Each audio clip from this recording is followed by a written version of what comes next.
So hello বন্ধুরা, তোমরা কেমন আছো? তোমাদের স্বাগত একটি নতুন ভিডিও। এই ভিডিও আর্সেনাল লক করলাম। খোলার পরে দুটো এডাব্লিউএম মিললো আমার দুটো এডাব্লিউএম মিললো। সামনে একটি এনিমি দেখতে পেলাম। ওই এনিমিটাকে মারতে গিয়ে আমি এডাব্লিউএমের সামনের এই এনিমিটাকে হেডশট মেরে দিলাম। তারপরে এখানেও একটা এনিমিকে হেডশট মেরে দিলাম। হেডশট মারার পরে ওর কাছে যাচ্ছিলাম লুট করতে গিয়ে। ওর কাছে যাচ্ছি আমি লুট করতে। লুট করার পরে দেখো আমাকে মিলল একটি লঞ্চারটা নিলাম। লঞ্চারটা নিয়ে একটু আগে গিয়ে এখানে এনিমি আসলো। এর উপর প্রথম গুলি চালালাম, মরলো না। তারপরে এখানে এসে দ্বিতীয় গুলি চালালাম, তখনও মরলো না, আমারই ড্যামেজ আসলো।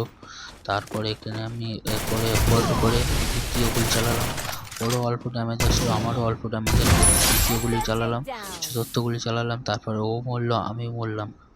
তারপরে এখান থেকে রিভাইভ হওয়ার পরে ওর কাছ থেকে এডাব্লিউ নিয়ে এখানে আসলাম। এখানে এসে একটু গুলি মেরে তারপর হেডশট মেরে এখান থেকে চলে গেলাম। এইগুলো হলে পিছনে এনিমি ছিল, একে নিয়ে লঞ্চার দিয়ে মেরে দিলাম। পার্ট 2 কালকে